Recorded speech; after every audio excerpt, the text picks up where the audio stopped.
എന്നെ കേൾക്കുന്ന പ്രിയപ്പെട്ടവരെ, എക്സ് മുസ്ലിം എന്ന് പറയുന്ന ഈ കാലഘട്ടത്തിന്റെ ഏറ്റവും വലിയ നാശമായ നിരീശ്വരവാദി യുക്തിവാദികൾ പറയുന്നത് സ്വർഗമില്ല, ഹൂറികളില്ല, സ്വർഗത്തിന്റെ തോപ്പുകളില്ല, ഇതെല്ലാം പറഞ്ഞുകൊണ്ട് ജനങ്ങളെ വിഡ്ഢികളാക്കുമ്പോ ആരെന്ത് പറഞ്ഞാലും അള്ളാന്റെ വിശുദ്ധ ഖുർആനെ നെഞ്ചോട് ചേർത്ത് വെക്കുന്ന ഒരു സമൂഹം ഇവിടെയുണ്ട്.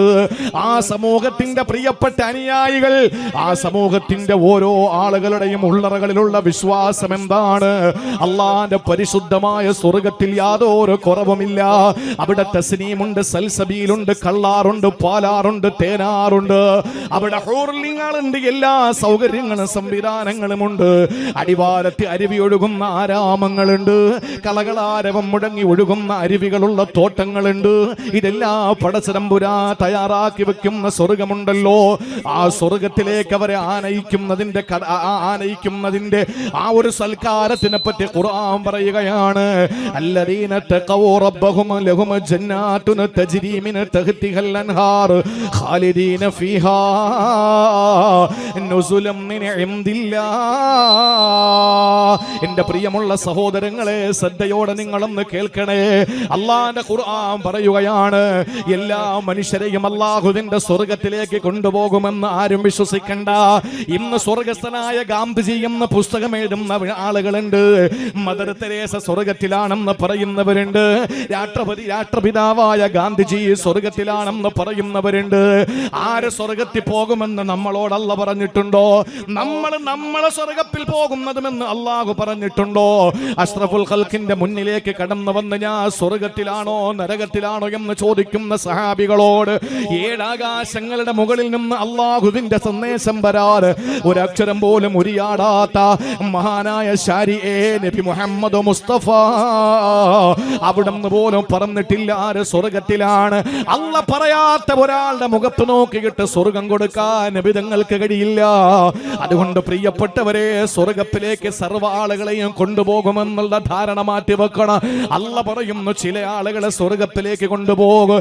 ലാക്കിന് പക്ഷേ അല്ലദീന തഖവ റബ്ബഹും ലഹും ജന്നാത്തുൻ തജ്രി മിൻ തഹ്തിഹൽ അൻഹാർ. അല്ലാഹുവിനെ സൂക്ഷിച്ച് ജീവിക്കുന്ന ഭക്തന്മാരുണ്ടല്ലോ, ആ ഭക്തിയുള്ള ഖുശൂഉള്ള ഖുളൂഉള്ള പടച്ചവനെ പേടിയുള്ള ആളുകൾ, അവരെ അല്ലാഹു തആല നാളെ കൊണ്ടുപോകുന്ന സ്വർഗത്തിന്റെ മനോഹരമായ വിശദീകരണം നടത്തിക്കൊണ്ടിരിക്കുമ്പോ അല്ല പറയുന്നു ഖാലിദീന ഫീഹാ, അവരെ ഒരിക്കൽ പോലും അവിടെ നിന്ന് പുറത്തേക്ക് വരേണ്ടി വരില്ല. എന്താണോ കൊതിക്കുന്നത് അതെല്ലാം പടച്ചവനെ മുന്നിലെത്തിച്ചു കൊടുക്കുകയാണ്. എന്താണോ ആഗ്രഹിക്കുന്നത് അതെല്ലാം പടച്ചവനെ മുന്നിലെത്തിച്ചു കൊടുക്കുകയാ. എല്ലാ സൗകര്യങ്ങളും സൗഭാഗ്യങ്ങളും അല്ല കൊടുക്കുമ്പോ ഒരു ദിവസം അല്ലാഹു ഹാജരാവുകയാ. എന്നിട്ട് അവരോട് ചോദിക്കുന്നു, ഇനി എന്താ നിങ്ങൾക്ക് വേണ്ടത്? ഇനി എന്താ നിങ്ങൾക്ക് വേണ്ടത്? ആ സമയത്താണ് സ്വർഗവാസികൾ പടച്ചവനോട് പറയുന്നത്, സ്വർഗത്തിൽ പോകുമ്പോൾ നമ്മുടെ ചിന്ത മുഴുവനും തസ്നീമാണ്, സൽസബീലാണ്. നമ്മുടെ ചിന്തകൾ കഴിക്കാൻ ആഗ്രഹിക്കുന്ന ഇമ്പമുള്ള ഭക്ഷണമാണ്, മനോഹരമായ രുചിക്കൂട്ടുകളുള്ള വർണ്ണനിറങ്ങളുള്ള ഭക്ഷണമാണ്, കേൾക്കാൻ ഇമ്പമുള്ള കാര്യങ്ങളാ നമ്മൾ ആഗ്രഹിക്കുന്നത്. പക്ഷെ അല്ലാഹു ഇതെല്ലാം നമുക്കങ്ങ് തന്നതിന് ശേഷം അല്ല ചോദിക്കുന്നു, നിങ്ങൾക്ക് ഇനി എന്താ വേണ്ടത്? നമ്മൾ അല്ലാഹുവിനോട് പറയുന്ന വാക്കെന്തെന്നറിയോ? ഇനി എന്താ പടച്ചവനെ നമുക്ക് വേണ്ടത്? എല്ലാം കിട്ടിയല്ലോ, സർവ്വതും ഞങ്ങൾക്ക് കിട്ടിയല്ലോ. അല്ല വീണ്ടും ചോദിക്കുന്നു, ഇനി നിങ്ങൾക്കൊന്നും വേണ്ടേ? വേണ്ട പടച്ചവനെ, എന്താ ഇനി തരാനുള്ളത്? അത് പറ. ആ സമയത്താണ് ഫയുക്ഷഫുൽ ഹിജാബ്, അതാ മറയങ്ങ് മാറ്റുകയാ. ആ മറ അല്ലാഹു നമ്മുടെയും പടച്ചവന്റെയും ഇടയിലുള്ള മറയങ്ങ് മാറ്റുമ്പോ, ആ കർട്ടനങ്ങ് ഉയർത്തുമ്പോ, ആ തിരശീലയങ്ങ് മാറ്റുമ്പോ റബ്ബു പടച്ചവനെ നമുക്ക് കാണാം. 14 രാവിന്റെ പൗർണമിയെ പോലെ പടച്ചവനെ നമുക്ക് നാളെ കാണാൻ കഴിയും. ഏതൊരു റബ്ബിന് വേണ്ടിയാണ് പെങ്ങളെ സാഷ്ടാംഗം പ്രണമിച്ചത്? ഏതൊരു പടച്ചവന്റെ മുന്നിലാ നീ ഓച്ചാനിച്ചു നിന്നത്? ഏതൊരു തമ്പുരാന് വേണ്ടിയിട്ടാണ് നീ പട്ടിണി കിടന്നത്? ഏതൊരു തമ്പുരാന് വേണ്ടിയാണ് നീ സദക്കകൾ കൊടുത്തത്, സൽക്കർമ്മങ്ങൾ ചെയ്തത്? ഏതൊരു പടച്ചവന്റെ പേരിലാണ് നീ തീവ്രവാദി എന്ന പേര് കേട്ടത്? ആ സന്ദർഭത്തിൽ പടച്ചവനെ അങ്ങ് കാണാനുള്ള ഭാഗ്യമല്ല തരുമ്പോ ആ പടച്ചവനെ നേരിട്ട് നമ്മൾ കാണുകയാണ്. 14 രാവിന്റെ പൗർണമി നിലാവുള്ള രാത്രിയില് ഹിലാല് വലുതായി ബദറായി, ബദർ വലുതായി ഖമറാകുമ്പോ ആ ഖമറെന്ന ഉറട്ടിയുടെ വലിപ്പമുള്ള പൂർണ്ണ ചന്ദ്രൻ നമ്മൾ അങ്ങ് കാണുന്നത് എങ്ങനെയാണ്? ചാപ്പിനാങ്കുളത്ത് നിന്നാലും കാണാ, ചമ്മനത്തോപ്പിൽ നിന്നാലും കാണാ, ചാത്തന്നൂര് നിന്നാലും കാണാ, എവിടെ നിന്നാലും നമുക്ക് 14 രാവിന്റെ പൗർണമിയെ കാണാ. ആ പൗർണമിയെ നമ്മൾ എങ്ങനാണോ തിക്കും തിരക്കുമില്ലാതെ നഗ്നനേത്രങ്ങൾ കൊണ്ട് കാണാൻ സാധിക്കുന്നത്, അതേപോലെ നാളെ പടച്ചവനെ കാണാൻ പറ്റുമെന്ന് ആരംഭപ്പൂവേ ഹബീബേ നബി മുഹമ്മദ് മുസ്തഫ സല്ലല്ലാഹു അലൈഹി വസല്ലമ തങ്ങൾ പഠിപ്പിക്കുമ്പോ, സഹോദരങ്ങളെ, അതുവരെ അല്ലാഹു തആല കൊടുത്തതിന്റെ പേരെന്താണ്? അത് അല്ലാഹ് തന്നെ പറയട്ടെ, ഖാലിദീന ഫീഹാ. അതുവരെ കൊടുത്ത സകല സൗഭാഗ്യങ്ങളും അനുഗ്രഹങ്ങളുടെ പർദീസയും നുസുലം മിൻ ഇൻദില്ലാഹ്, പടച്ചവന്റെ ഒരു സൽക്കാരം മാത്രമാണ്, അള്ളാന്റെ ഒരു സൽക്കാരം മാത്രമാണ്. കല്യാണം വിളിച്ചു, വീട്ടിൽ വന്നിട്ട് ഭാര്യയും കുടുംബവും കുടുംബസമേതം കല്യാണത്തിന് വരണമെന്ന് പറഞ്ഞു. അങ്ങനെ ഭാര്യയും മക്കളും നമ്മളുമായി നേരെ കല്യാണത്തിന് പോയി. കല്യാണത്തിന്റെ തൊട്ട് അങ്ങോട്ട് കയറുമ്പോ തന്നെ ഇടതുഭാഗത്ത് കോഫി, ഇഷ്ടംപോലെ ചായ, അതിന് ഐറ്റംസ്, സ്നാക്സ്, എന്തെല്ലാം ഏതൊക്കെ ആഗ്രഹിക്കും അതെല്ലാം ഉണ്ട്. ഓരോ പണക്കാരന്റെയും പണക്കൊഴുപ്പ് കാണിക്കാൻ പറ്റുന്ന എല്ലാ കോലത്തിലും അവിടെ സംവിധാനിച്ചിട്ടുണ്ട്. എത്രയോ ഐറ്റം ചായ. അത് കഴിഞ്ഞ് വലതുഭാഗത്തേക്ക് പോകുമ്പോ ജ്യൂസിന്റെ ഒരു ഐറ്റമാണ്. ഏതൊക്കെ ദുനിയാവിൽ കിട്ടാൻ പറ്റുന്ന എല്ലാ ഫ്രൂട്ട്സിന്റെയും ജ്യൂസ്, അതും കുടിച്ച് അകത്തേക്ക് കയറുമ്പോഴാണ് പിന്നെ പറയണ്ട, കാളകൾ തിന്നുന്നത് പോലെ. അങ്ങനെയാണ് മുസ്ലിമീങ്ങളുടെ കല്യാണത്തിൽ അധികവും കാളകൾ തിന്നും പോലെ. ബൊഫെ അല്ല, എന്തു വേണോ നമുക്ക് കൊടുക്കാം. പണത്തിന്റെ കൊഴുപ്പനുസരിച്ച് ആരെ വേണോ സൽക്കരിക്കാം. ഒട്ടകത്തിനെ അറുക്കാം. അള്ളാഹ് ഹലാലാക്കിയിരുന്നെങ്കിൽ ആനയെ അറുക്കാൻ കുഴപ്പമൊന്നുമില്ല, ഹലാലാക്കിയിരുന്നെങ്കിൽ. പക്ഷെ എല്ലാ നിലയിലുമുള്ള മട്ടനും ചിക്കനും ബീഫും ഒട്ടകവും കാടക്കോഴിയും ഒക്കെ സംവിധാനിച്ചു. ഇരുന്ന് കഴിക്കാനുള്ള 2 കസേരയും കൂടി ഇട്ട് കൊടുക്കാൻ നമുക്ക് അതിനോടൊരു മനസ്സ് വേണ്ടേ? കോടീശ്വരിയായ സിനിമാ നടി വരും, പക്ഷേ 250 രൂപ കൊടുത്തൊരു ബ്ലൗസ് അടിക്കാനുള്ള തുണി വാങ്ങാൻ അവളെ കയ്യിൽ കാശുണ്ടാവൂല. അതാണ് ഇന്നത്തെ അവസ്ഥ. അപ്പൊ വന്ന് സൽക്കാരത്തിന് കയറി, ഭക്ഷണം കഴിച്ചു, ബിരിയാണി കഴിച്ചു, അത് കഴിച്ചു, ഇത് കഴിച്ചു, മന്തി കഴിച്ചു, ഒക്കെ കഴിച്ചു. എല്ലാം കഴിച്ച് പുറകുവശത്ത് കൈ കഴുകിയിട്ട് പുറത്തേക്ക് ഇറങ്ങുമ്പോ വീണ്ടും ഫ്രൂട്ട്സ്, അതുപോലെ തന്നെ അവിടെ വ്യത്യസ്തമായ രീതിയിലുള്ള ഐസ്ക്രീം, ഇതെല്ലാം അവിടെ സംവിധാനിച്ച് നമ്മൾ പോകാൻ വേണ്ടി വെളിയിലോട്ടിറങ്ങി. ഞാനൊന്ന് ചോദിച്ചോട്ടെ, കല്യാണം എന്ന് പറയുന്നതിന്റെ ലക്ഷ്യം നമ്മൾ ഇതുവരെ കണ്ടോ? എന്തായിരുന്നു ലക്ഷ്യം? കല്യാണത്തിന് വന്ന് തിന്നാനല്ലല്ലോ. കല്യാണം എന്ന് പറഞ്ഞാൽ എന്താ അർത്ഥത്തിൽ? എന്താ നിക്കാഹ്. നിക്കാഹിന് കൂടിയില്ല. ഇനി പോട്ടെ, നിക്കാഹ് എന്നോ കഴിഞ്ഞതാണ്. പുതിയ പെണ്ണിന്റെയോ പുതിയ ആപ്പളയുടെയോ നവവരന്റെയോ നവവധുവിന്റെയോ ആ ഒരു സ്ത്രീകള് പെൺകുട്ടിയോട് അല്ലെങ്കിൽ പുരുഷന്മാര് പുതിയ ആപ്പളയുടെ കൈ പിടിച്ചിട്ട് ബാറക്കല്ലാഹു ലക്കുമാ വബാറക അലൈക്കുമാ വജമഅ അല്ലാഹു ബൈനക്കുമാ ഫീ ഖൈർ, കല്യാണത്തിന് പോകുന്നു, എന്നിട്ട് കഴിക്കുന്നു, വാരി തിന്നുന്നു, തിരിച്ചു വരുന്നു. മര്യാദ ഉണ്ടാകണം നമുക്ക്. പുതിയാപ്പളുടെ കൈ പിടിച്ചിട്ട് പുരുഷന്മാര് ബാറക്കല്ലാ, അള്ളാഹ് ബറക്കത്ത് ചെയ്യട്ടെ, അപ്പോഴാണ് കല്യാണത്തിന്റെ ലക്ഷ്യം പൂർത്തിയാവുക. പുതിയ പെണ്ണിന്റെ കൈ പിടിച്ചിട്ട് പുതിയ പെണ്ണിനെ കാണാൻ വേണ്ടി വന്ന പെൺകുട്ടികൾ, സ്ത്രീകൾ ബാറക്കില്ല, അള്ളാഹു ബറക്കത്ത് ചെയ്യട്ടെ. ആര് പറയുന്നു? മരണ വീട്ടിൽ പോയി കഴിഞ്ഞാൽ ചോദിക്കുന്നുണ്ട്, എങ്ങനെയാ മരിച്ചത്, ജീവിച്ചിരിക്കുന്ന എങ്ങനെയാ നിന്ന് വരെ ചോദിച്ചിട്ടില്ല. ആഹാരം ഉണ്ടായിരുന്നോ, വെള്ളം ഉണ്ടായിരുന്നോ, എങ്ങനെയാണ് മരുന്നൊക്കെ കറക്റ്റ് കിട്ടിയിരുന്നോ, ഇതൊന്നും ആർക്കും അറിയണ്ട. ചോദിക്കേണ്ടത് എങ്ങനെ മരിച്ചു. പോട്ടെ, മരണത്തിന്റെ കാരണമൊക്കെ പറഞ്ഞു. ഇന്നലെ രാത്രി കിടന്നതാണ്, നേരം വെളുത്ത് എഴുന്നേറ്റില്ല, അല്ലെങ്കിൽ അങ്ങോട്ട് ഇറങ്ങി വണ്ടി ഇടിച്ചു മരിച്ചു, അങ്ങനെയൊക്കെ കാര്യങ്ങളൊക്കെ പറഞ്ഞു. എന്താണ് മരണ വീട്ടിൽ പോയാൽ ഏറ്റവും പ്രധാനപ്പെട്ട ലക്ഷ്യം? ആ മയ്യത്തിന്റെ ഏറ്റവും അടുത്ത ബന്ധുക്കളോട് അഅലമല്ലാഹു അജ്റക വഹസന അസാഅക വഗഫറ ലിമയ്യിതിക എത്ര പേര് പറഞ്ഞിട്ടുണ്ട്? ഇരിക്കുന്നവരിൽ എത്ര പേര് പറഞ്ഞിട്ടുണ്ട്? മയ്യത്തിന് മരണത്തിന് പോയോ? പോയി. അതിന്റെ ലക്ഷ്യം ഇതുവരെ നിങ്ങൾ കണ്ടിട്ടില്ല. പോട്ടെ, മരണം നമ്മുടെ വിഷയമല്ല. കല്യാണത്തിന്റെ ഭക്ഷണം കഴിച്ച്, കല്യാണത്തിന്റെ ജ്യൂസ് കുടിച്ച്, ഐസ്ക്രീം കുടിച്ച്, ചായ കുടിച്ച്, എല്ലാ കാര്യങ്ങളും കഴിഞ്ഞിട്ട് പുറത്തേക്ക് ഇറങ്ങി. ഇതിന്റെ പേര് സൽക്കാരം. നിക്കാഹിൽ പങ്കെടുക്കൽ ലക്ഷ്യം അല്ലേ? എന്നാ നിങ്ങൾ കേട്ടോ, സ്വർഗത്തിൽ കള്ളാറ്, പാലാറ്, തേനാറ് വിവരം കെട്ടവര് പലതും പറയും, അതൊന്നും നമ്മൾ വിഷയാക്കണ്ട. വിവരം കെട്ടവരെന്തോ പറഞ്ഞോട്ടെ. ഇപ്പൊ മദ്രസയുടെ വിഷയം പറഞ്ഞല്ലോ. മദ്രസ ബാലാവകാശ കമ്മീഷൻ റിപ്പോർട്ട് സമർപ്പിക്കുന്നു, മദ്രസകൾ അപകടകരമായ അവസ്ഥയിലേക്ക് പോകുന്നു എന്ന്. എന്ത് അപകടകരമായ അവസ്ഥയാണ്? രാജ്യത്ത് ഏറ്റവും വലിയ സംഭാവന നൽകിയത് തമിഴ്നാട്ടുകാരനായ രാമേശ്വരത്തുകാരനായ അബുൽ ബക്കീർ ജൈനുലാബ്ദീൻ അബ്ദുൽ കലാം എന്ന APJ അബ്ദുൽ കലാമിനെ രാജ്യത്തിന്റെ പ്രഥമ പൗരനായി, രാഷ്ട്രപതിയായി, ഏറ്റവും വലിയ ഉന്നതമായ ഈ രാജ്യത്തിന്റെ വ്യക്തിത്വമായി, ഈ രാജ്യത്ത് ഒരുപാട് സംഭാവനകൾ അർപ്പിക്കാൻ വേണ്ടി അബ്ദുൽ കലാമിനെ ഈ രാജ്യത്ത് സമ്മാനിച്ചത് മദ്രസയാണ്. ഏറ്റവും ഇങ്ങേ അറ്റത്തൊരു ഉദാഹരണം പറയാം.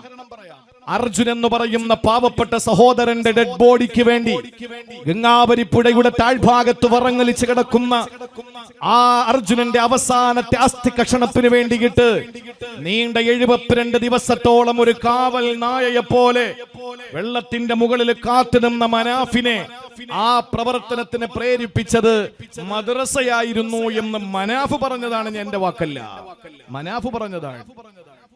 മദ്രസയിൽ പഠിപ്പിച്ചു കഴിഞ്ഞാൽ, മദ്രസയിൽ പഠിച്ചു കഴിഞ്ഞാൽ ഉണ്ടാകുന്ന ഏറ്റവും വലിയ ഗുണം എന്തെന്നറിയോ?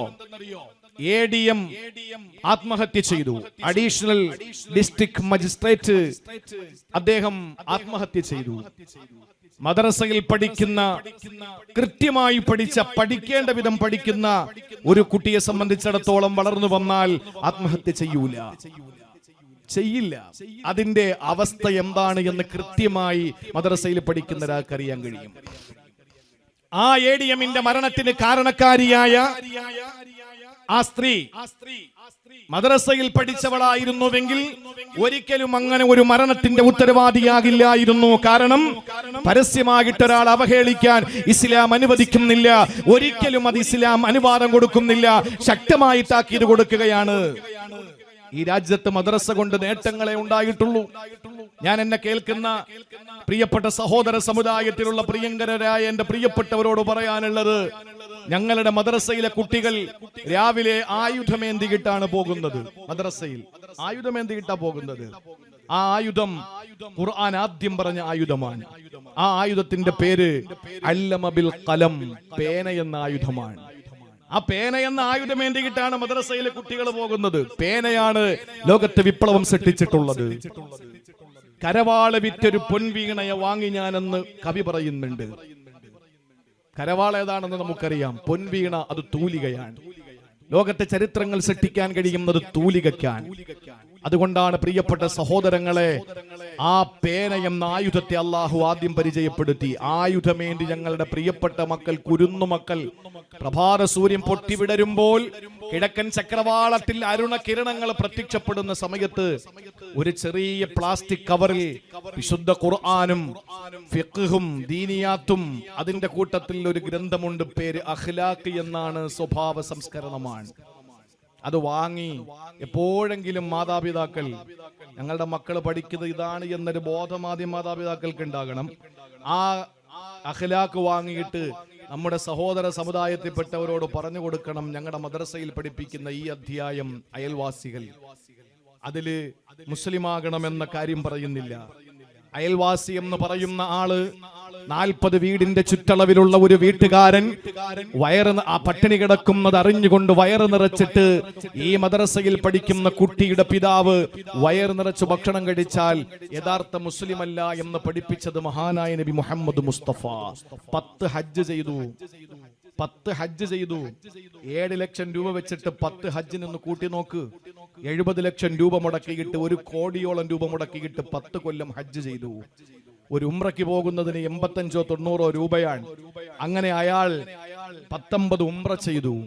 ആ ഹാജി, നാട്ടിൽ അറിയപ്പെട്ട ഹാജി അല്ലെങ്കിൽ നാട്ടിൽ അറിയപ്പെട്ട ഒരു പ്രമാണി, അദ്ദേഹം പള്ളിയുടെ പ്രസിഡന്റ് ആകാം, സെക്രട്ടറി ആകാം, ഖാദി ആകാം, ഉസ്താദാകാം, മുദരിസ് ആകാം, ആരോ ആകട്ടെ, അയാള് വയറ് നിറച്ച് ഭക്ഷണം കഴിക്കാൻ അയാളും അയാളുടെ മക്കളും, തൊട്ടപ്പുറത്തൊരു ഹിന്ദുവിന്റെ വീട് പട്ടിണിയാണ്, തൊട്ടപ്പുറത്തൊരു ക്രിസ്ത്യാനിയുടെ വീട് പട്ടിണിയാണ്, അല്ലെങ്കിൽ അതിന്റെ അപ്പുറത്തെ വീട് നിരീശ്വരവാദിയായ യുക്തിവാദിയായ ഒരു മനുഷ്യന്റെ വീട് പട്ടിണിയാണ്, അള്ളാനെ തെറിവിളിക്കുന്ന അഷ്റഫുൽ ഖൽക്കിനെ ആക്ഷേപിക്കുന്ന ഒരു മനുഷ്യന്റെ വീട് പട്ടിണിയാണെന്നറിഞ്ഞിട്ട് ഈ 10 ഹജ്ജും 50 ഉംറയും ചെയ്ത ഒരു സഹോദരൻ പള്ളി പ്രസിഡന്റോ പള്ളി ഇമാമോ പള്ളി മുദരിസോ പള്ളി ഖാലിയോ പള്ളി സെക്രട്ടറിയോ പള്ളിയുടെ മുത്തവല്ലിയോ ആരും ആകട്ടെ, അയാൾ വയറ് നിറച്ച് വൃഷ്ടാന ഭോജനം നടത്തിയാൽ വലൈസ മിന്നാ, എന്നിൽപ്പെട്ടവനല്ല, അവന്റെ 10 ഹജ്ജ് കൊണ്ട് കാര്യമില്ല എന്ന് പഠിപ്പിച്ചത്.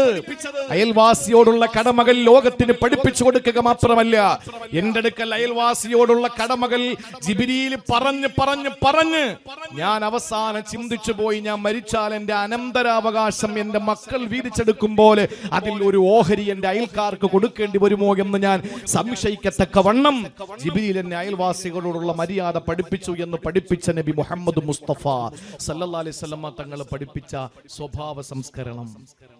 ഒരാളെയും ആക്രമിക്കാൻ ഒന്നും പഠിപ്പിക്കുന്നില്ല മദ്രസകൾ. അള്ളാഹു ആ മദ്രസകൾ നല്ല നിലയില് എനിക്കിപ്പോ രസകരമായി തോന്നിയ ഒരു സംഭവം എന്താണെന്നറിയോ? യു പിയിലെ മദ്രസകളിലെല്ലാം, ഉത്തർപ്രദേശിലെ മദ്രസകളൊക്കെ, ആ യു പിയിലെ മദ്രസകളിലെല്ലാം ദേശീയ പതാക നാട്ടണം, ദേശീയ പതാക ഉയർത്തണം എന്ന് യു പി മുഖ്യമന്ത്രി പറഞ്ഞു. യു പി മുഖ്യമന്ത്രിയുടെ ന്യായമായിട്ടും ഇതാരും പറഞ്ഞു തരേണ്ട കാര്യമൊന്നുമില്ല. ഞങ്ങളുടെ പൂർവികർ ഞങ്ങളെ പഠിപ്പിച്ചത് ദേശീയ പതാക ഉയർത്തണമെന്ന് തന്നെയാണ്, ഉയർത്തുന്നുണ്ട്. തങ്ങൾ എവിടെ ഉയർത്താറില്ലേ? ഉയർത്തുന്നുണ്ട്. എല്ലാ പള്ളികളിലും മദ്രസകളിലും ഉയർത്തുന്നുണ്ട് ദേശീയ പതാക. അപ്പൊ ഞാനൊരു സ്റ്റേറ്റ്മെന്റ് കുറിച്ചിട്ട് FB-യില്, എനിക്ക് പിന്നെ അങ്ങനെ ഒരു സ്വഭാവം കൂടി ഉണ്ടല്ലോ. കാരണം അത് പലരും പറഞ്ഞു അത് ശരിയല്ല, ഞാൻ പറഞ്ഞു അതാണ് ശരിയെന്ന് എനിക്ക് ബോധ്യമുണ്ട്. അപ്പോ ഞാൻ ഒരൊറ്റ വരി കുറിപ്പെഴുതിയിട്ടു, ബുൾഡോസറിന്റെ കയ്യിരിക്കുന്ന മദ്രസകൾ ആദ്യം നിലത്തു വെക്ക്, അപ്പൊ അതിന്റെ മുന്നിൽ കൊടി ഉയർത്താം. കാരണം മദ്രസകളെല്ലാം ഉത്തർപ്രദേശിൽ JCB-യുടെ മണ്ടല ഇപ്പോഴും ഇരിക്കുന്നത്, ബുൾഡോസറിന്റെ മുകളിലാണ്. എല്ലാം ഇങ്ങനെ ഉയർത്തി വെച്ചോണ്ടിരിക്കാൻ. നമ്മളൊന്ന് ആലോചിച്ച് നോക്കിയ മദ്രസകളോടുള്ള ഇവരുടെ സമീപനം. ഇവിടുത്തെ ഹിന്ദു സഹോദരങ്ങൾ, എത്രയോ മക്കള് ഹിന്ദു പെൺകുട്ടികൾ മദ്രസയിൽ പഠിച്ചിട്ടുണ്ടെന്നറിയോ? അവർ നന്നായിട്ട് അറബി പഠിക്കുന്നുണ്ട്, ഖുർആൻ പഠിക്കുന്നുണ്ട്, മറ്റുള്ള വിഷയങ്ങൾ പഠിക്കുന്നുണ്ട്. ഞങ്ങൾ ഈ നാടൊക്കെ മുഴുവനും ഓടി നടക്കുന്നത് കൊണ്ട്, എല്ലാ നാടിന്റെ സ്പന്ദനങ്ങളും അറിയുന്നത് കൊണ്ട് പറയാൻ, ചിലപ്പോൾ പനൂരോ ചാത്തനാംകുളത്തോ ഒന്നും അങ്ങനെ ഉണ്ടാവണമെന്നില്ല, പക്ഷെ പല സ്ഥലങ്ങളിലും മദ്രസയിൽ പഠിക്കുന്ന അമുസ്ലിം സഹോദരിമാര്, കുട്ടികൾ, പെൺകുട്ടികൾ, അതുപോലെ തന്നെ മക്കളുണ്ട്. ഞാൻ പറഞ്ഞു വന്ന വിഷയം അവിടെയാണ്. എന്റെ പ്രിയപ്പെട്ട സഹോദരങ്ങളെ, പറയുന്നവരെന്തോ പറഞ്ഞോട്ടെ, പക്ഷേ അള്ളാഹുവിന്റെ ഖുർആൻ പറയുകയാണ്, ഒരു മനുഷ്യൻ സകല സൗഭാഗ്യങ്ങളുടെയും പറുദീസ പടച്ച തമ്പുരാൻ തുറന്നു കൊടുക്കുമ്പോ, ആ തുറന്നു കൊടുക്കുന്ന സൗഭാഗ്യങ്ങൾ ഉണ്ടല്ലോ, ആ സൗഭാഗ്യങ്ങൾ മുഴുവനും അള്ളാഹു വിവരിക്കുന്നത് കല്യാണ വീട്ടിലേക്ക് പോയി ഭക്ഷണം കഴിച്ച് പുറത്തിറങ്ങി നിക്കാഹിന് പങ്കെടുക്കാത്തവനെ പോലെ, അല്ലെങ്കിൽ നിക്കാഹ് പിന്നെയാണ്, ഭക്ഷണം കഴിച്ചു വയറ് നിറച്ച് ഭക്ഷണം കഴിച്ചു, അവന്റെ ശരീരം തണുക്കുന്ന രീതിയിൽ ജ്യൂസ് കുടിച്ചു, അവൻ ഇഷ്ടപ്പെട്ടതായ പലഹാരങ്ങൾ കഴിച്ചു. ഇതെല്ലാം കഴിച്ചവനെ പറ്റി ആ കുടുംബനാഥൻ അല്ലെങ്കിൽ കല്യാണത്തിന്റെ ഉത്തരവാദിത്വപ്പെട്ട ആള് പറയുന്നത് എന്താണ്? നിക്കാഹിന് സമയമായിട്ടില്ല, ഇരിക്കണേ, ഇതുവരെ നിങ്ങൾക്ക് കിട്ടിയതെല്ലാം എന്റെ സൽക്കാരമാണ്. അതേ, കഴിച്ചത് സൽക്കാരമാണ്, കുടിച്ചത് സൽക്കാരമാണ്. സ്വർഗത്തിന്റെ സകല അനുഭൂതികളും പ്രിയപ്പെട്ടവരെ സൽക്കാരമാണ്. പിന്നെ സ്വർഗത്തിൽ അതല്ലാത്ത മറ്റൊന്നുണ്ട്, സൽക്കാരമല്ലാത്ത മറ്റൊന്നുണ്ട്. അതേതാണ്? അതാണ് അല്ലാഹ് പറഞ്ഞത്, നുസുലം മിൻ ഇൻദില്ലാഹ്. അവിടെ നൽകിയ എല്ലാ സംഭാവനകളും സമ്മാനങ്ങളും അനുഗ്രഹങ്ങളും അതെല്ലാം ഒരു അള്ളാഹു പറയുന്നു, ഇതെല്ലാം നിങ്ങൾക്ക് തരുന്ന ഒരു സമ്മാനമാണ്, സൽക്കാരമാണ്. എന്നിട്ടോ വമാ ഇൻദല്ലാഹ്, ഇനി പടച്ചോന്റെ അടുത്തും ഇരിപ്പുണ്ട്, അതാണ് ഖൈറുൽ ലിൽ അബ്റാർ. അബ്റാരിങ്ങൾക്ക് ഏറ്റവും ഖൈറായത് അതാണ്. ആരാണ് അബ്റാരിങ്ങൾ? മുഹ്യിദ്ദീൻ അബ്ദുൽ ഖാദിർ ജീലാനി തങ്ങൾ പ്രതിനിധാനം ചെയ്യുന്ന അള്ളാന്റെ ഔലിയാക്കളാ. ആ പടച്ചവന്റെ വിലായത്തിന്റെ പദവി കിട്ടിയ ആളുകൾ, അള്ളാഹുവിനെ അറിയേണ്ട വിധം അറിഞ്ഞ പ്രിയപ്പെട്ടവരുണ്ടല്ലോ. അങ്ങനെയുള്ള മഹത്വക്കൾ, പുണ്യവാന്മാർ, അബ്റാരിങ്ങൾ, അവർക്ക് അള്ളാഹു കൊടുക്കുന്നത് വമാ ഇൻദല്ലാഹി ഖൈറുൽ ലിൽ അബ്റാർ. അബ്റാരിങ്ങൾക്ക് പടച്ചവൻ തമ്പുരാ കൊടുക്കുന്ന ഒന്നുണ്ട്. അതേതാണ്? അതാണ് ഞാൻ ആദ്യം പറഞ്ഞത്. അള്ളാന്റെ സ്വർഗ്ഗത്തിലെ സകല സൗകര്യങ്ങളും സൗഭാഗ്യങ്ങളും അനുഗ്രഹങ്ങളും ആസ്വദിക്കുന്ന ഒരു മനുഷ്യ സമൂഹത്തെ അള്ളാഹു വന്ന് ഹാജരായിക്കൊണ്ട് നിങ്ങൾക്കിനി എന്താ വേണ്ടതെന്ന് ചോദിക്കുമ്പോ, ഇനി എന്താ തമ്പുരാനെ ഞങ്ങൾക്ക് കിട്ടേണ്ടതെന്ന് തിരിച്ചു ചോദിക്കുന്നവരുടെ മുമ്പിൽ അള്ളാഹു അവന്റെ ഹിജാബ് ഉയർത്തിക്കൊടുക്കുന്നത്, അവന്റെ മറയങ്ങ് ഉയർത്തിക്കൊടുക്കുന്നത്, ആ തിരശീല അങ്ങ് മാറ്റിക്കൊടുക്കുന്നത് അവനെ തന്നെ അങ്ങ് കൊടുക്കുന്നതിനാണ്, അള്ളാഹനെ സമർപ്പിക്കുന്നതിന് വേണ്ടിയിട്ടാണെങ്കിൽ അള്ളാഹു പറയുന്നു വമാ ഇൻദല്ലാഹി ഖൈറുൽ ലിൽ അബ്റാർ. അള്ളാഹുവിന്റെ അബ്റാർ എന്ന പുണ്യവാന്മാര് അവരുടെ അടുക്കൽ അള്ളാഹു അവർക്ക് കൊടുക്കുന്ന ഏറ്റവും വലിയ സമ്മാനം അള്ളാഹനെ കൊടുക്കല. അങ്ങനെ പടച്ചവനെ കിട്ടിയവരാണ് ഔലിയാക്കൾ, അള്ളാഹുവിനെ കിട്ടിയവരാണ് ഔലിയാക്കൾ. നമുക്ക് വേണ്ടതും പടച്ചവനാണ്, സ്വർഗത്തിന്റെ സുഖ സൗകര്യങ്ങളല്ല, അള്ളാഹുവിന്റെ ആരിഫീങ്ങൾ. അതുകൊണ്ടാണ് പറഞ്ഞത് തമ്പുരാനെ പടച്ചവനെ ഞങ്ങളെ ഇബാദത്ത് എടുക്കുന്ന സ്വർഗത്തിനല്ല, ഞങ്ങൾ ഇബാദത്തിൽ നിന്ന് ഓടി ഒളിക്കാൻ, ഇബാദത്തിൽ നിന്ന് ഞങ്ങൾ ആവേശം കൊണ്ട് ഇബാദത്ത് ഏത് ജീവിതത്തിന്റെ ഏത് ഘട്ടത്തിലും ഞങ്ങൾ മുറുകെ പിടിക്കുന്നത് നിന്റെ അനുഗ്രഹീതമായ സ്വർഗം മുന്നിൽ കണ്ടുകൊണ്ടല്ല. പാപങ്ങളിൽ നിന്ന് ഓടുന്നത്, പാപങ്ങളിൽ നിന്ന് മാറി നിൽക്കുന്നത് നരകത്തെ പേടിച്ചുകൊണ്ടുമല്ല തമ്പുരാനെ. ഞങ്ങൾ തെറ്റുകളിൽ നിന്ന് മാറി നിൽക്കുന്നതും സൽക്കർമ്മങ്ങൾ ചെയ്യുന്നത് ഒരേ ഒരു കാര്യത്തിന് വേണ്ടിയാണ്. ആ ഒരു കാര്യം ഏതാണ്? നിന്നെ ഞങ്ങൾക്ക് കിട്ടാൻ വേണ്ടിയാണ്. അള്ളാന്റെ ആരിഫീങ്ങൾ ഔലിയാക്കൾ പറയുന്നത് എന്തെന്നറിയോ? പടച്ചവനെ നിനക്കിഷ്ടം ഞങ്ങളെ നരകത്തിലിടലാണോ? നിനക്ക് ഇഷ്ടം ഞങ്ങളെ നരകത്തിലേക്ക് വലിച്ചെറിയലാണോ? ഞങ്ങളതാ തയ്യാറാണ് തമ്പുരാനെ.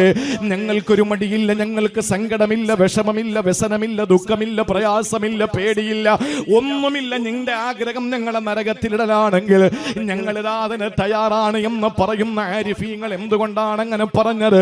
അവർക്ക് സ്വർഗം മോഹമല്ല, അവർക്ക് നരകം പേടിയല്ല. അവരുടെ ഏറ്റവും പ്രധാനപ്പെട്ട വിഷയം വമാ ഇൻദല്ലാഹി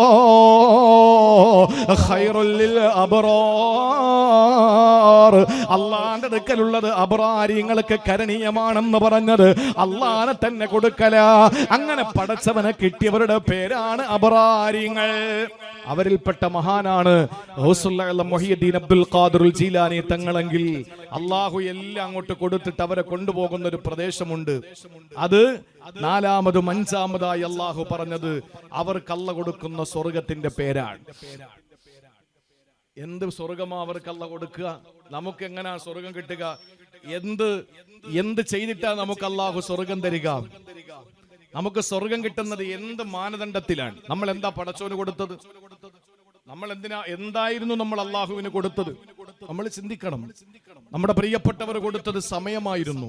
കുറഞ്ഞ കാലം ജീവിച്ചിരുന്ന പ്രിയപ്പെട്ട നമ്മുടെ നേതാക്കന്മാർ അവരുടെ വയസ്സിനേക്കാൾ കൂടുതൽ ഗ്രന്ഥങ്ങൾ ഇസ്ലാമിനു വേണ്ടി, ദീനിനു വേണ്ടി സമർപ്പിച്ചു. ആ ഗ്രന്ഥങ്ങളാണ് നമ്മളെ നേരായ വഴിക്ക് ഇപ്പോഴും നിർത്തുന്നത്.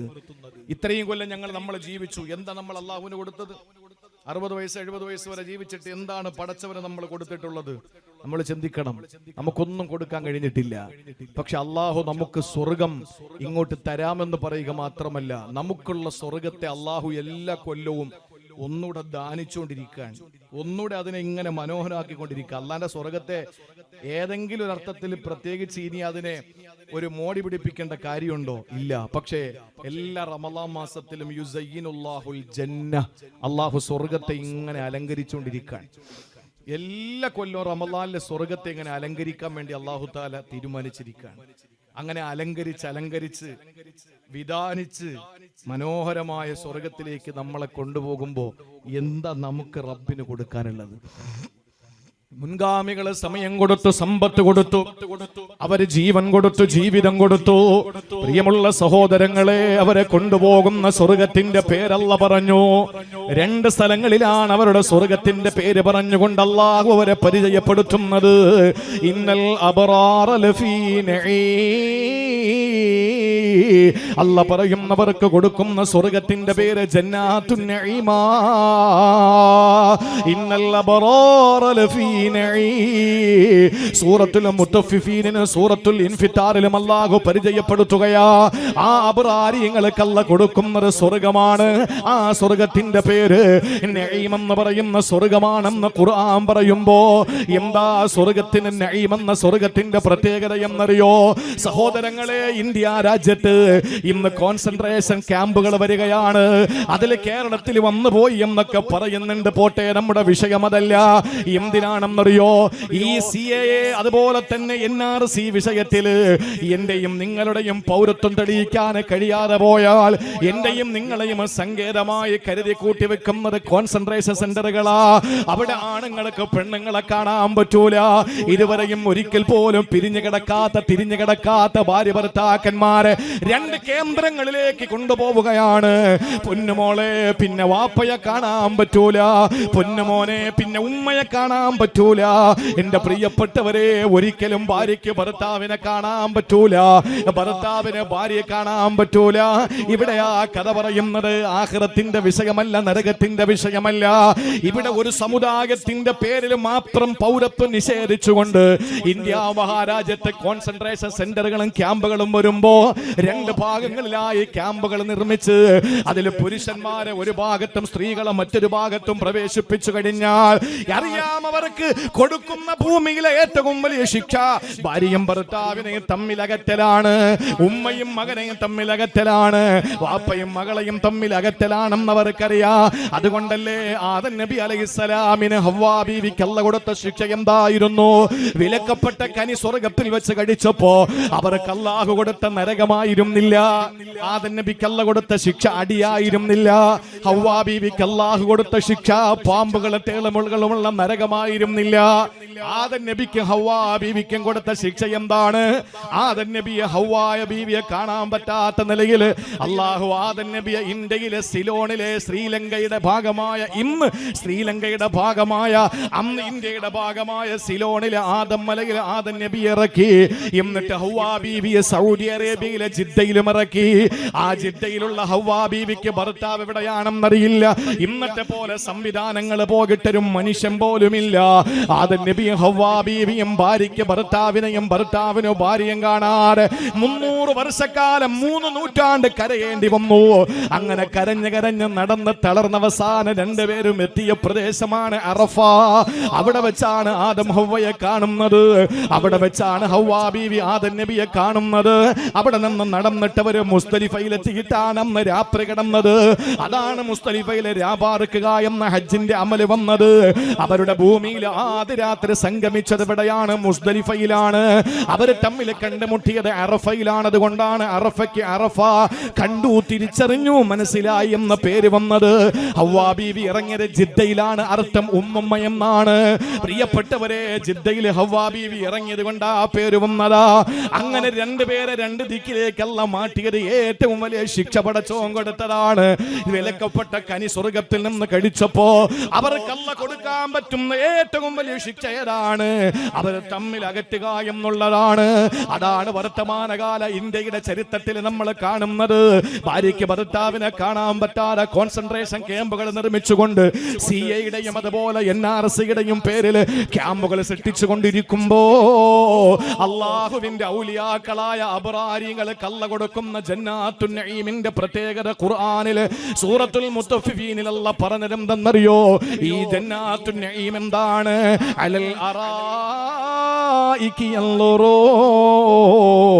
തഅരിഫു ഫീ വുജൂഹിഹിം നളറത്തുൻ നഈം. അല്ലാഹ് പറയുന്നു അലൽ അറായികി യൻളുറൂൻ. അവരിങ്ങനെ വല്ലാത്ത ഇഷ്ടമുള്ള കാണാൻ മുഞ്ചുള്ള സോപാനങ്ങളിൽ ചാരിക്കിടന്നുകൊണ്ട് അവര് മനോഹരമായി മുഖത്തോട് മുഖം നോക്കിയിരിക്കുകയാ. ഏറ്റവും വലിയ സന്തോഷമല്ലേ മുഖത്ത് നോക്കിയിരിക്കാൻ പറ്റുക?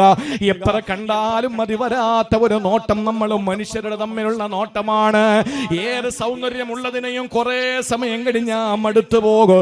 താജ്മഹൽ നമ്മൾ കുറെ കണ്ടാ പിന്നെ അവസരം കിട്ടിയാലും പോകൂല. കൊടൈക്കനാലും ഏതായിരുന്നാലും ഏത് മനോഹരമായി നമ്മളെ വല്ലാതെ കീഴ്പ്പെടുത്തുന്ന ലഹരിയായി തോന്നുന്ന ഏത് വർണ്ണ കാഴ്ചകളുള്ളതാണേലും നമുക്ക് കുറെ സമയം കഴിഞ്ഞാ പിന്നെ അതിന്റെ മനോഹാരിത നഷ്ടപ്പെടുകയാ. പക്ഷെ ഞാൻ ചോദിക്കട്ടെ, വാപ്പയെ കണ്ട് മടുത്ത മക്കൾ ഈ നാട്ടിലുണ്ടോ? മക്കളെ കണ്ട് മടുത്ത വാപ്പമാരുമ്മമാര് നാട്ടിലുണ്ടോ? ഭാര്യയെ കണ്ടിട്ട് മടുത്തുപോയ ഭർത്താവുണ്ടോ? ഭർത്താവിനെ കണ്ടിട്ട് മടുത്തുപോയ ഭാര്യയുണ്ടോ? ഇല്ല. കാരണം എത്ര കണ്ടാലും മതിവരാത്ത മടുക്കാത്ത ഒരു മുഖമല്ല കൊടുത്തതും മനുഷ്യന് മാത്രമാണ്. അല്ല പറയുന്നു, അലൽ അറായികി യൻളുറൂൻ, സ്വർഗ്ഗത്തിൽ അല്ലാഹു ഒരു സോപാനം അങ്ങ് നിർമ്മിക്കുകയാണ്. എന്നിട്ട് അവര് മുഖാമുഖം നോക്കിയിരിക്കുകയാ. തൈരിഫു ഫീ വുജൂഹിഹിം നളറത്തൻ നഈം, അവരുടെ മുഖത്ത് നോക്കിയാൽ അറിയാം അവരുടെ സന്തോഷത്തിന്റെ പാരമ്യത. എന്നിട്ട് അല്ലാഹു പറയുകയാണ്, യുസ്ഖൗന മിൻ റഹീഖിൻ മഖ്തൂം, ഇന്നുവരെ ആരും പൊട്ടിക്കാത്ത മുദ്ര വെക്കപ്പെട്ട ഒരു പാനീയം അല്ലാഹു അവർക്ക് കൊടുക്കുകയാ. ഇന്നേ വരെ ഒരാളും അത് ഉപയോഗിച്ചിട്ടില്ല. അതിൽ സീല് വെക്കപ്പെട്ടിരിക്കുകയാ, മുദ്ര വെക്കപ്പെട്ടിരിക്കുകയാ, അതിന്റെ കവർ പൊട്ടിച്ചിട്ടില്ല. അങ്ങനത്തെ മനോഹരമായ പാനീയം അവരുടെ കയ്യിലിരിപ്പുണ്ട്. ഖിതാമുഹു മിസ്ക്, അതിന്റെ സീൽ, അതിന്റെ മുദ്ര എന്തുകൊണ്ടാണ്? കസ്തൂരി കൊണ്ടാണ്. എന്നിട്ട് അല്ലാഹു അവർക്ക് കൊടുക്കും മിസാജുഹു മിൻ തസ്നീം, കലർത്തിയതായ ചേരുവയുള്ള പ്രത്യേക പാനീയമാണ്. ഐന യശ്റബു ബിഹൽ മുഖറബൂൻ,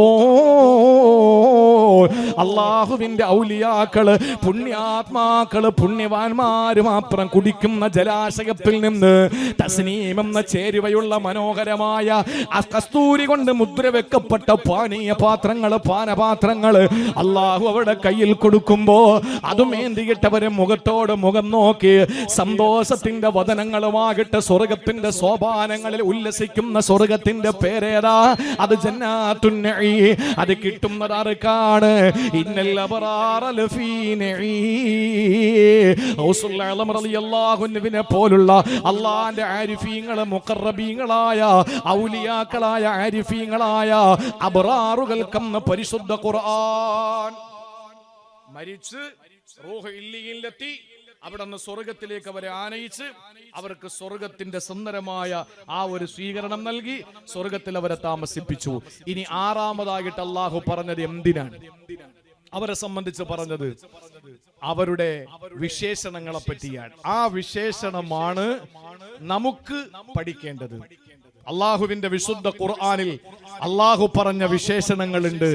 4 വിശേഷണങ്ങളാണ് അബ്റാറുകളെ പറ്റി അള്ളാഹ് പറഞ്ഞത്. ഞാൻ അതുകൂടെ പറഞ്ഞിട്ട് ഇൻഷാ അല്ലാഹ് വേറെ 2-3 പ്രധാനപ്പെട്ട വിഷയങ്ങൾ പറയാനുണ്ട്. അള്ളാഹു നമുക്ക് മനസ്സിലാക്കാനുള്ള തൗഫീഖ് നൽകി അനുഗ്രഹിക്കുമാറാവട്ടെ. അള്ളാഹുവിന്റെ വിശുദ്ധ ഖുർആനിൽ അള്ളാഹു തആല ഈ അബ്റാറുകളുടെ വിശേഷണം പരിചയപ്പെടുത്തുന്നത് 4 വിശേഷണങ്ങൾ ഉള്ളവരാണ് ഈ അബ്റാറുകൾ. അങ്ങനെയാണ് പുണ്യാത്മാക്കൾ, പുണ്യവാന്മാര് ആ നിലയിലേക്ക് ഉയർന്നത്. നമുക്കും ആ വിഭാഗത്തിൽ ചേരാൻ അള്ളാഹു തൗഫീഖ് നൽകി അനുഗ്രഹിക്കുമാറാവട്ടെ. അള്ളാഹു തൗഫീഖ് തരട്ടെ. ഉറക്കം വരുന്നില്ലല്ലോ? ഇനി ഉറങ്ങരുത്, കാരണം ആട് വാങ്ങാനുള്ളത് ഇനിയാണ്. ഇത്രയും നേരം ഉറങ്ങിയത് പോട്ടെ, ആട് കൊടുക്കേണ്ടത് ഇനിയാണ്. അതുകൊണ്ട് ഉറങ്ങരുത്. അള്ളാഹു നമ്മുടെ മജ്‌ലിസിനെ പരിപൂർണമായി സ്വീകരിക്കുമാറാവട്ടെ. മഴ അള്ളാഹു നമുക്ക് കാലാവസ്ഥ അനുകൂലമാക്കി തന്നു. ഇന്ന് രാവിലെ എനിക്കൊരു പരിപാടി ഉണ്ടായിരുന്നു. കൊല്ലം ജില്ലയിൽ തന്നെ ഒരു പ്രദേശത്തിൽ എനിക്കൊരു പരിപാടി ഉണ്ടായിരുന്നു. അതിനെ ഒരു തീയതിയിൽ നിന്ന് ഇന്നത്തേക്ക് മാറ്റി വെച്ചതാണ്. ഇന്നലെ രാത്രി, ഇന്നലെ വൈകുന്നേരം ബഹുമാനപ്പെട്ട പൂക്കോയ തങ്ങൾ കൂടെ ഉണ്ടായിരുന്നു. അപ്പോൾ വിളിച്ചിട്ട് അവർ പറഞ്ഞു, മഴയാണ്, അതുകൊണ്ട് പരിപാടി ഞങ്ങൾ മാറ്റി വെച്ചിരിക്കുകയാണ്. ഞാൻ അതിനെ സ്വാഗതം ചെയ്തു. കാരണം ഇല്ലെങ്കിൽ ആ പരിപാടിക്ക് വന്നിട്ട് വീണ്ടും ഞാൻ നാട്ടിലേക്ക് പോയി വീണ്ടും വരണമായിരുന്നു. അത് മാറ്റിവെച്ചു. ഇപ്പൊ ഇങ്ങോട്ട് വരുമ്പോൾ വിളിച്ചിട്ട് പറഞ്ഞു അത് 30-ാം തീയതിക്ക് മാറ്റി വെച്ചിരിക്കുന്നു. മഴ മാറുമെന്നൊരു പ്രതീക്ഷയാണ്. പക്ഷെ അൽഹംദുലില്ലാഹ് ഇനി മഴ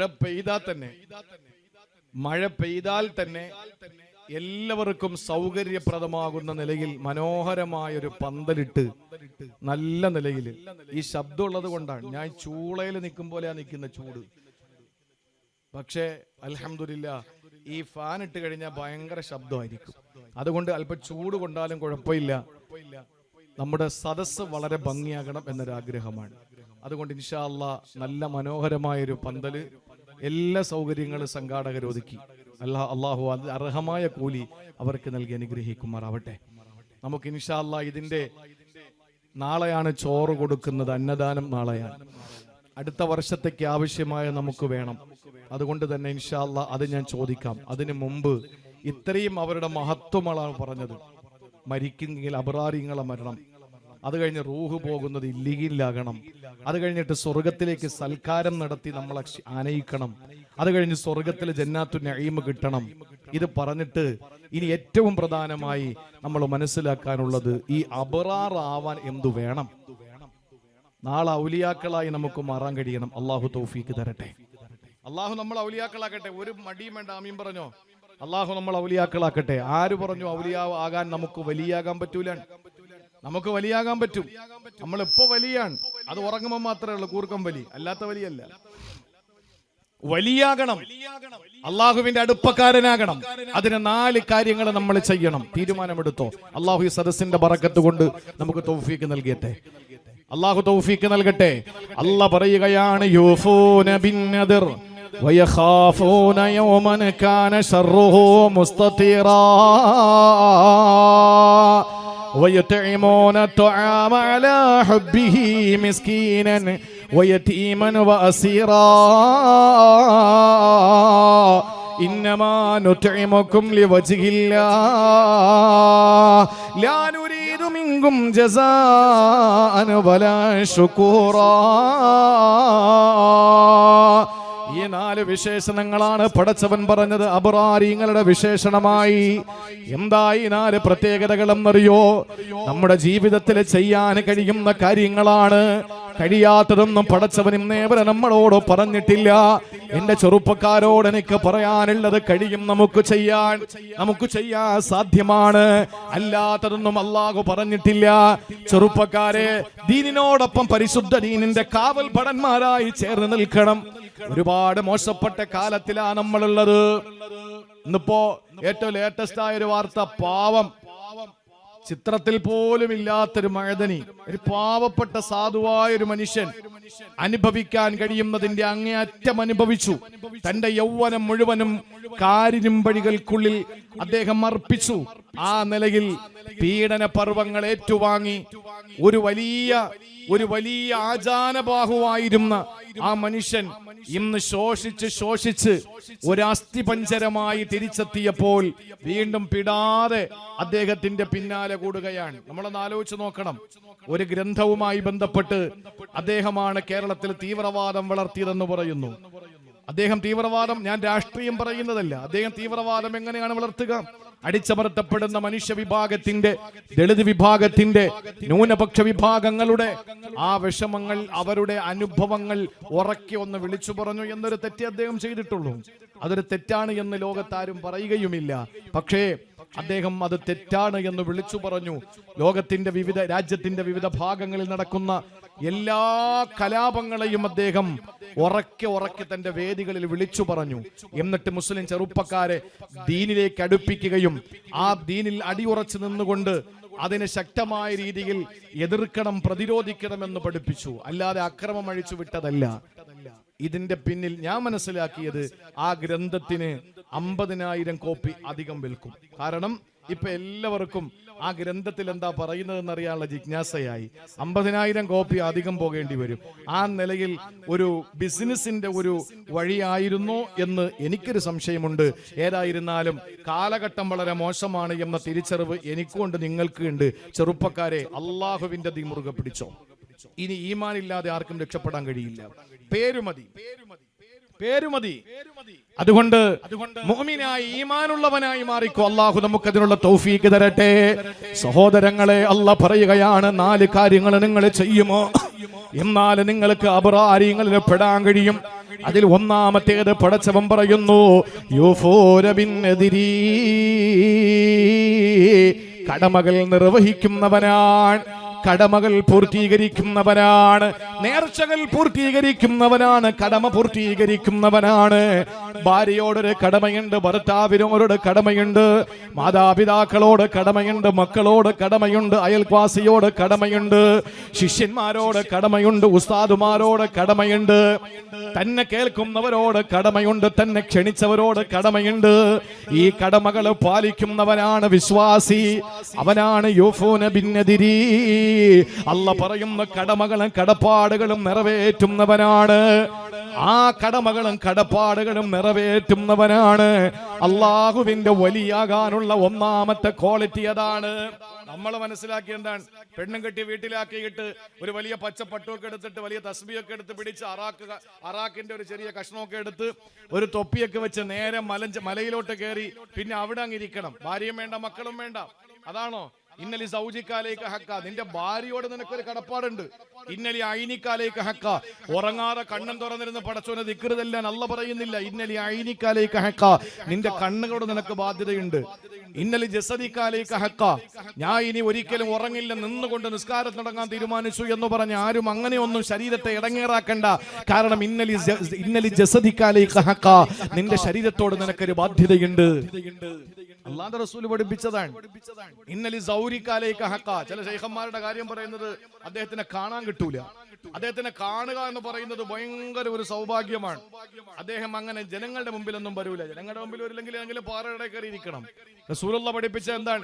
ഇന്നലി സൗരിക്കാലേക്ക് ഹക്ക, നിന്റെ വിസിറ്റേഴ്സിനോട് നിനക്കൊരു ബാധ്യതയുണ്ട്. ആ വിസിറ്റേഴ്സ് തന്നെ കാണാൻ വരുന്നവരെ മനോഹരമായ നിലയിൽ സൽക്കരിച്ചാൽ മാത്രമേ നിനക്ക് ആരാകാൻ പറ്റൂ? അബ്റാറാകാൻ പറ്റൂ. അബ്റാറായാലേ വലിയാകാൻ പറ്റൂ.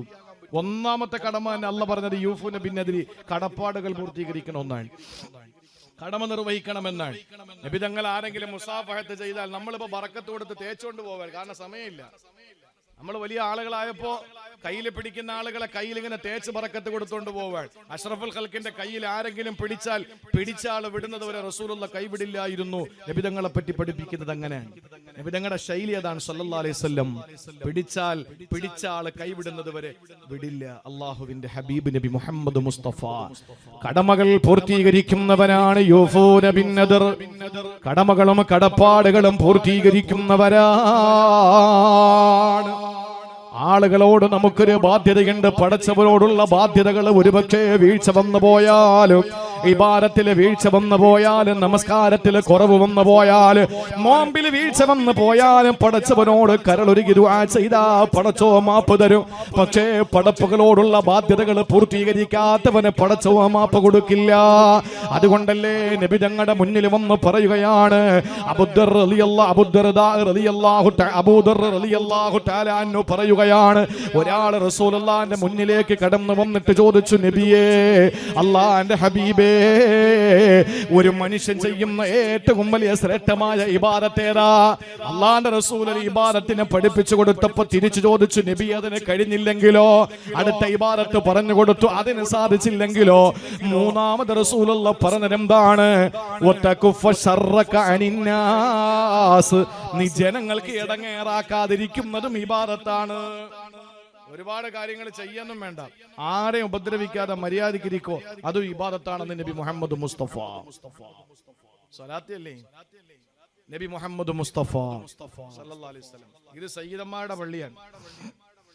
നോട്ടീസിലുള്ളത് തന്നെ അങ്ങനെയാണ്. തങ്ങളുടെ തയ്ക്കാവാണ്.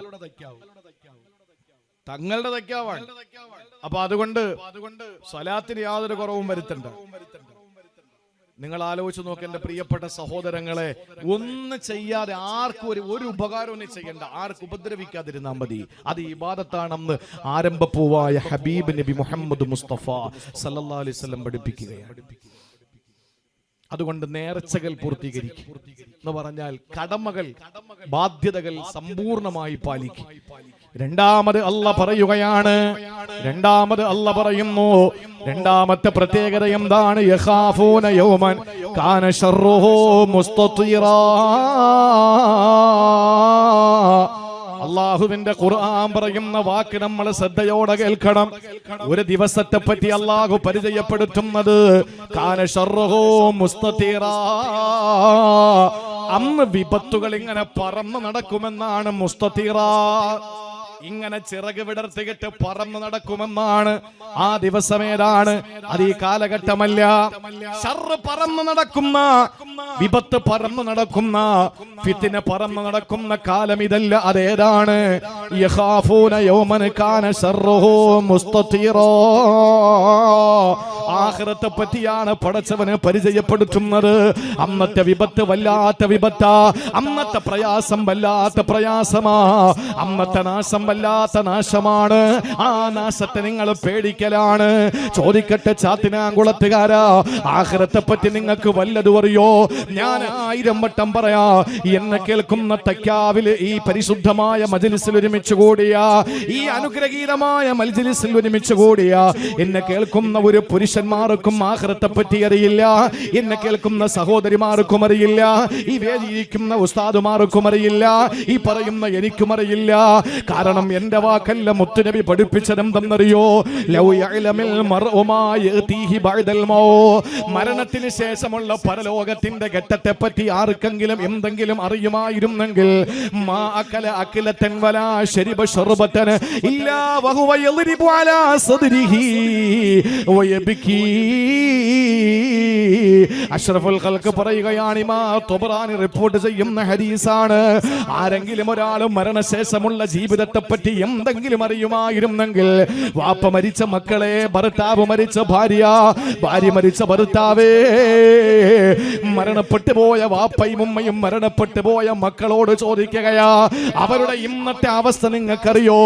മരിച്ചതിന് ശേഷം എന്താ ഖബറിൽ നടക്കുന്നത്? അവിടെ നിന്ന് സിറാത്തിൽ എന്താണ്?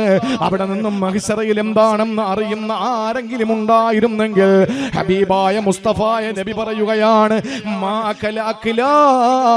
അവരൊരുള്ള ഭക്ഷണം കഴിക്കില്ല, വലാ ശരിബ ശർബ, ഒരു കവള വെള്ളം കുടിക്കില്ല, ഇല്ലാ വഹുവ യബ്കി വയദ്രിബു അലാ സദ്രിഹി. നെഞ്ചത്തടിച്ച് കരഞ്ഞിട്ടല്ലാതെ കുടിക്കാനും തിന്നാനും അവർക്ക് കഴിയില്ലെന്ന് ഇന്നേ വരെ കളവ് പറയാത്ത മുഖ്ബിറേ സാദിഖ് നബി മുഹമ്മദ് മുസ്തഫ. ഞാൻ ഉച്ചഭക്ഷണം കഴിച്ചു, വൈകുന്നേരം ചായ കുടിച്ചു, ഞാൻ നെഞ്ചത്തടിച്ച് കരഞ്ഞിട്ടില്ല. അത് എന്തുകൊണ്ടാണ്? മരണശേഷം എന്താ നടക്കുന്നതെന്ന് എനിക്കറിയില്ല. നിങ്ങൾ ഉച്ചഭക്ഷണം കഴിച്ച്, ഒരുപക്ഷെ രാത്രിയിലെ ഭക്ഷണം കഴിച്ച്, ഡിന്നർ കഴിച്ചുകൊണ്ട് എന്റെ മുന്നിലിരിക്കുന്നവരാകാം. പക്ഷേ നിങ്ങൾ വൈകുന്നേരം ഭക്ഷണം കഴിച്ചപ്പോ കരഞ്ഞില്ലല്ലോ. എന്താ കരയാത്തത്? എന്താ കരയാത്തത്? ഈ വേദിയിരിക്കുന്ന ഉസ്താദുമാര് കരഞ്ഞിട്ടില്ല. അവരും ഭക്ഷണം കഴിച്ചു വന്നു. എന്തുകൊണ്ടാണ് കരയാൻ കഴിയാത്തത്? എന്തുകൊണ്ടാണ്? പരലോകത്തെ പറ്റി നമുക്ക് അറിയാൻ സാധിച്ചില്ല എന്നുള്ളത് കൊണ്ടാണ്.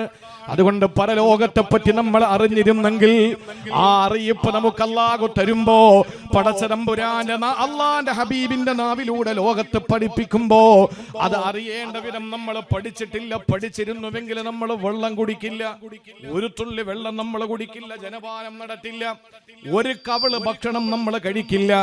കരഞ്ഞിട്ടും നെഞ്ചത്തടിച്ചിട്ടും അല്ലാതെ കഴിക്കാനും കുടിക്കാനും കഴിയില്ലെന്ന് നബി മുഹമ്മദ് മുസ്തഫ.